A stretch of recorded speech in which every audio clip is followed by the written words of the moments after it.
SSC নিয়োগ দুর্নীতি নিয়ে হাইকোর্টের ডিভিশন বেঞ্চের রায়ে চাকরি গিয়েছে 25,753 জন শিক্ষক এবং অশিক্ষক কর্মীর। 2016 সালে এসএসসির গোটা প্যানেলটাকেই বাতিল করে দিয়েছে আদালত। এই রায়ের বিরুদ্ধে সুপ্রিম কোর্টে গিয়েছে রাজ্য এসএসসি, কিন্তু হাইকোর্টের রায়ে কোনো স্থগিতাদেশ দেয়নি সুপ্রিম কোর্ট। মামলার পরবর্তী শুনানির দিন ধার্য করা হয়েছে। আর এই পরিস্থিতিতে এসএসসির মাধ্যমে নিয়োগ হওয়া চাকরিহারা শিক্ষকরা শুক্রবার অর্থাৎ 3রা মে বিক্ষোভ দেখান সল্টলেকের শিক্ষা দফতরের অফিসের সামনে। পরে অবশ্য বিক্ষোভকারীদের মধ্যে থেকে কয়েকজনকে অনুমতি দেওয়া হয় শিক্ষা দফতরের অফিসের ভেতরে গিয়ে স্মারকলিপি জমা দিতে।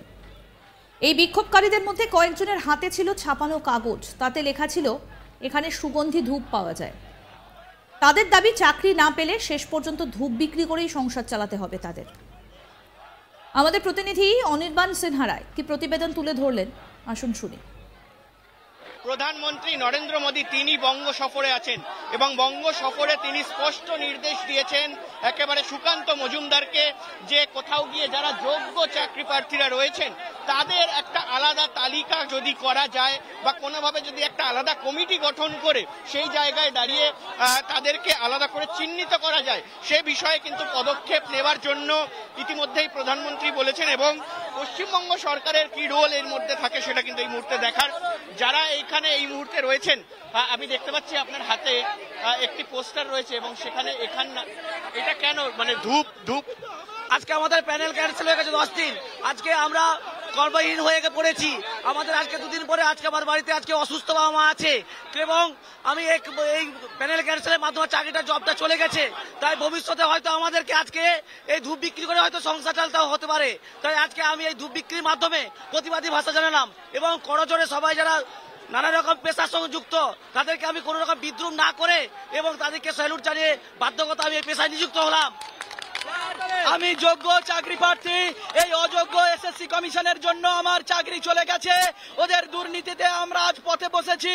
আমরা আজ সমাজের সম্মান হারিয়ে ফেলেছি। সমাজের চোখে আমাদের ক্রিমিনাল সাজিয়ে দিয়েছে, অপরাধী সাজিয়ে দিয়েছে এসএসসি কমিশন। আমার হাতে আমার যোগ্য ওএমআর সিট রয়েছে, যেটা এই ওএমআর সিটটা কোথা থেকে পেলেন?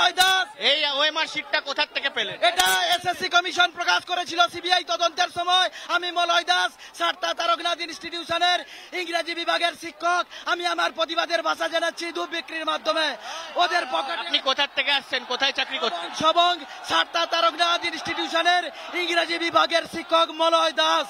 আমি চাইছি সমাজের শুভবুদ্ধি সম্পন্ন মানুষ এই দুর্নীতিমুক্ত দুর্নীতিতে যুক্ত কমিশনকে উৎখাত করার জন্য পথে নেমে আসুক। একটা সুন্দর সকাল, একটা সুন্দর সমাজ গড়ে উঠুক। শিক্ষকরা আমাদের একটাই দাবি, আমরা যোগ্য শিক্ষক। এসএসসি যে নিয়োগ করেছিল 19-এ 11,000 সামথিং, তার মধ্যে এসএসসি কিন্তু সিবিআই তদন্তের মাধ্যমে 952 জন অযোগ্য প্রার্থীর লিস্ট তালিকা প্রকাশ করেছিল। কিন্তু আজকে আমরা অযোগ্যদের জন্য যারা যোগ্য আছে তারা পথে চলে নামতে বাধ্য হয়েছে। আমাদের একটাই দেবে এসএসসির কাছে যে আপনি যোগ্যদের লিস্টটা আপনি পাবলিশ করে দিন, কারা যোগ্য। আজকে যোগ্যদের লিস্ট না দেওয়া পর্যন্ত আমরা আমরণ অনশন চালিয়ে যাব। আপনারা এর জন্য কাকে দায়ী করবেন? আমাদের জন্য কমিশনও দায়ী, আমাদের জন্য শিক্ষামন্ত্রী দায়ী, কমিশন দায়ী, সবাই দায়ী। আজকে আমাদের যদি যোগ্য অযোগ্য লিস্ট আলাদা করে দিতে পারতো তাহলে আমাদের আজ পথে বসতে হতো না, এইভাবে আস্তে আস্তে হতো না। কমিশনকে বারবার বলেছে যে কারা যোগ্য কারা অযোগ্য আপনারা লিস্ট আলাদা করে দিন। কমিশন বারবার সেটা করেনি, বারবার কোর্টে ভুলভাল তথ্য প্রদান করেছে, যার ফলে আজকে আমাদের এইসব দিন দেখতে হচ্ছে। এটার জন্য কাকে দায়ী করছেন? আমরা এটার জন্য দায়ী করছি অযোগ্য যারা ক্যান্ডিডেট এবং যারা এর জন্য যারা টাকা পয়সা নিয়েছে, যারা ম্যানিপুলেট করেছে, তারা সামনে আসছে না কেন? যোগ্যদেরকে কেন অযোগ্যদের সাথে গুলিয়ে দিয়েছে?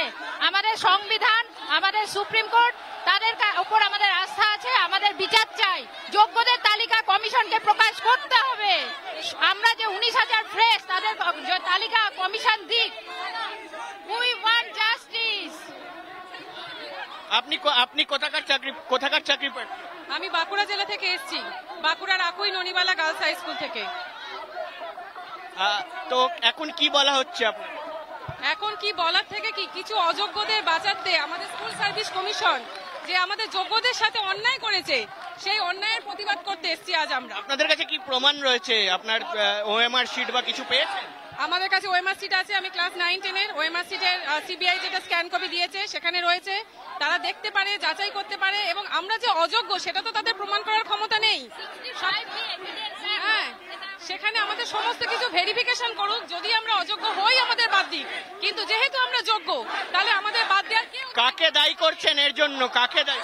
স্কুল সার্ভিস কমিশনকে দায়ী করছি। তারা নিজেদের পিঠ বাঁচাতে, অপরাধীদের বাঁচাতে আমাদের মতো যোগ্যদের সাথে এত বড় অন্যায় করে চলেছে। এসএসসি নিয়োগ দুর্নীতি নিয়ে হাইকোর্টের ডিভিশন বেঞ্চের রায় ইতিমধ্যে চাকরি চলে গিয়েছে 25,753 জন শিক্ষক এবং অশিক্ষক কর্মীর। 2016 সালের এসএসসির গোটা প্যানেলটাকেই বাতিল করে দিয়েছে আদালত।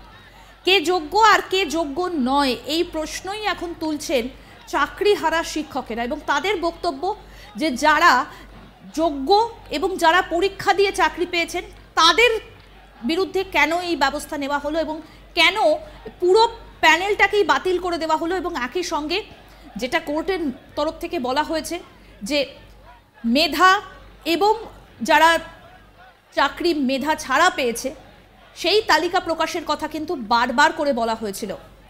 এবং এই এসএসসির নিয়োগ দুর্নীতি নিয়ে হাইকোর্টের ডিভিশন বেঞ্চের রায় চাকরি চলে গিয়েছে 25,753 জনের। গোটা প্যানেলটাকেই বাতিল করে দিয়েছে আদালত। এই রায়ের বিরুদ্ধে সুপ্রিম কোর্টে গিয়েছে রাজ্য এবং এসএসসি, কিন্তু হাইকোর্টের রায় কোনো স্থগিতাদেশ দেয়নি সুপ্রিম কোর্ট। মামলার পরবর্তী শুনানির দিনও ধার্য করা হয়েছে।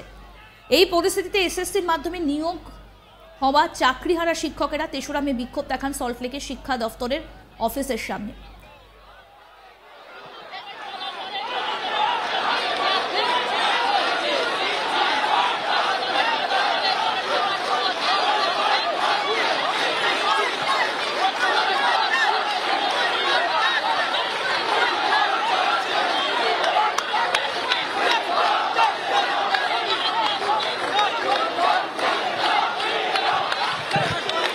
এই চাকরিহারা যারা শিক্ষক তাদের বক্তব্য যে কেন সেই তালিকা প্রকাশ করা হচ্ছে না, কারণ কোর্ট যে নির্দেশ দিয়েছিল যে কারা যোগ্য, কারা যোগ্যতার ভিত্তিতে চাকরি পেয়েছে আর কারা যোগ্য নয়, সেই তালিকা যেন প্রকাশ করে কমিশন, সেই কথা কিন্তু বলা হয়েছে।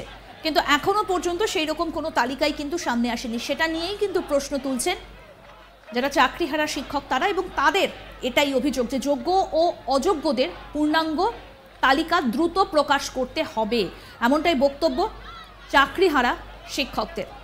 এবং তাদের হাতে কারোর হাতে আবার দেখা গিয়েছে ধূপকাঠি, এবং তারা বলছেন যে ধূপকাঠি বেচেই এবার তাদের সংসার চালাতে হবে।